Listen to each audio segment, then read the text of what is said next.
Hi everybody, we're looking at German 40 now, and we are on the monthly chart. As you can see, previously we had spoken about this area over here. It is a very strong level of support, as you guys can see, as we had multiple rejections at that point, and we had also spoken about how we had this M structure at this point, which has a neckline over there, and we saw price coming, or rather breaking that neckline and then going back again to test it, and then we saw price pushing further down from there, right?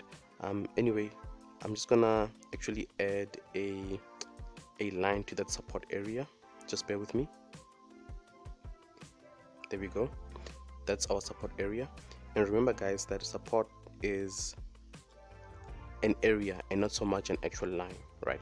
So to add to this guys, just remember that as much as the market at this point in time is at a very strong level of support and may potentially push further up, remember that we also have this candle at this point, which is a liquidity candlestick, which tells us that the market at one point or another has to come down to grab that liquidity, because that liquidity represents a lot of money that needs to be triggered by the market.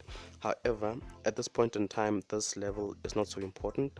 I think we will consider this level should price close below this level, which is also a very strong level of support in my humble opinion, right? Anyway, let's proceed. From here, what I'm gonna do is head down to the weekly chart.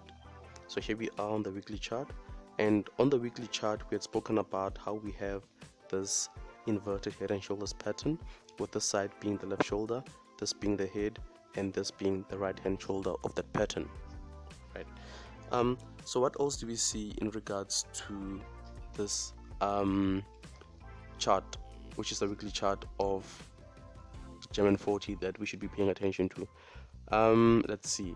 As much as we have that inverted head and shoulders pattern, just also bear in mind that we have at this point a candlestick that is carrying a lot of liquidity.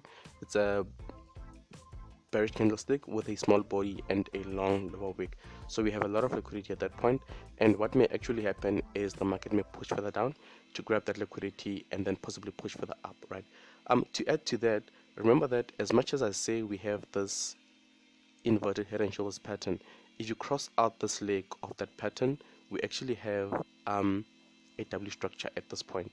And you guys know by now that when it comes to W structures, what normally happens is a lot of traders and investors buy on that second leg of that W structure and place their stop losses just below. So what could be happening at this point in time is, as much as we're expecting this inverted head and shoulders pattern to play itself out, the market may push further down to trigger all of those stop losses that are sitting at this point, and then potentially move further up.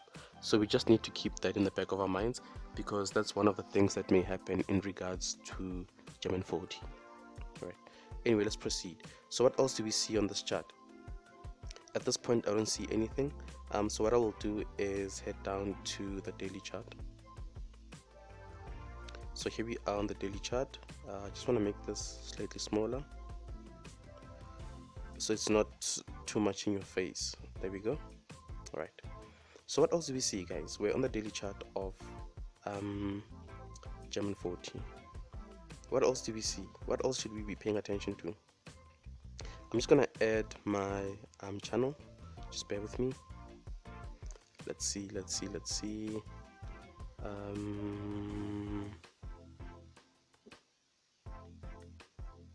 see. There goes my channel, more or less, and we can see that we are in a downward sloping trend, as you guys can see, right?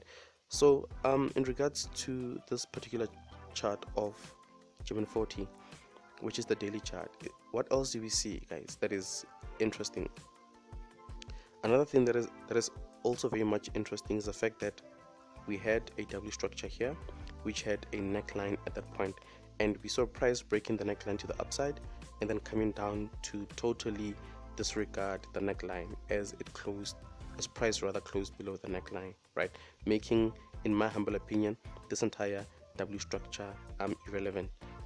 So similar to that huge W structure that I spoke about on the bigger time frames, we also have, as I said, this W structure over here, and it's also carrying a lot of liquidity at this level in the form of stop losses. And that is because, guys, as I said, people usually buy on the second leg of that W structure and place their stop losses below, right? To add to that, can you guys also see that we have at this level a liquidity candlestick, meaning that there is plenty of scope for price to move further down, to trigger all of those stop losses and to grab all of those liquidity points that I've mentioned, right? So yeah, there is scope for the market to push further down, right? That's what I see. So from here, I'm just gonna head down to the H4 chart. However, before I do so, let me just also add another trend line. Just bear with me.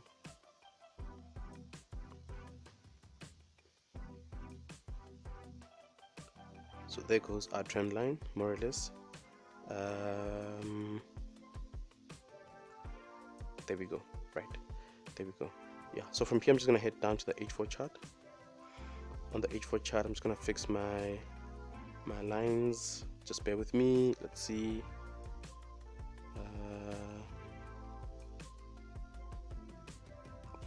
There we go, more or less. There we go. Right. Let's have a look. Let's have a look. Let's have a look. Right. There we go. We are on the H4 chart now, as you guys can see.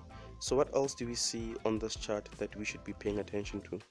Another thing that I see that is also very much important is the fact that we have this head and shoulders pattern, which has a neckline at this level, more or less, right? And you guys know by now that when it comes to such patterns, we would love to see price break to the bottom side of that neckline and then head back up to test the neckline. And at this point, should the neckline hold and we get further confirmation, we will then look for selling opportunities, right? So similarly, at this point in time, I would wait for price to head back to this level to test it, and at this level I would look for further selling opportunities, right? Because as I've said, there's plenty of scope for the market to continue further down. Just to go back to the daily chart, I said that, guys, because of this W structure as well as this W structure, there's plenty of scope for the market to push further down, because there are stop losses at this level and further stop losses at this level, right? Not to mention all of those liquidity candlesticks that I spoke about that are carrying all of that liquidity. I hope my drawings are not too confusing, guys. Anyway, just to proceed, I'm just gonna add a neckline as well to that head and shoulders pattern. We can see that the neckline of the head and shoulders pattern is at around this level, more or less. And just remember that necklines are an area and not so much a line. To add to this, guys, as much as we have this head and shoulders pattern which has a neckline at this level, just note that this level also seems to be a very strong level of resistance, as we had multiple rejections at that level, as you guys can see. And in the future, as I said, we might get another rejection at this point and price may move further down. So that is confluence, guys, in as far as potentially looking for selling opportunities at this point, because number one, we have this head and shoulders pattern. Number two, we have the neckline of that head and shoulders pattern being in that area. Number three, we have this entire area being a very strong level of resistance with multiple rejections on it. So in the future, should price head back to that level and test it, we might potentially look for potential selling opportunities. So what I'm going to do now is actually add the Fibonacci retracement tool, just to see if that particular neckline aligns with any of the key numbers that we have on the tool. Just bear with me, guys. There we go, guys. Can you see that the neckline of this inverted head and shoulders pattern actually aligns with the 38.2% Fibonacci retracement level? So that is further confluence in as far as looking for potential selling opportunities at that level. So guys, what I'm saying is, or just to say it in a different way, I'm saying that we should not just buy just based on the confirmations that I've outlined right now. I'm saying that should price reach the neckline of this head and shoulders pattern, we should look for further reasons for why we should be selling, right? In my humble opinion, the reasons that I've given you are not enough. I think we're going to have to look for further reasons for why we should be selling, especially on the lower time frames, or depending on which time frame you actually buy and sell on, right? Anyway guys, that is it in as far as my analysis goes. At this point in time, I don't see much. But as I said, at this point where we have the neckline of that pattern is where myself I will be looking for potential selling opportunities, right? Anyway, peace out guys.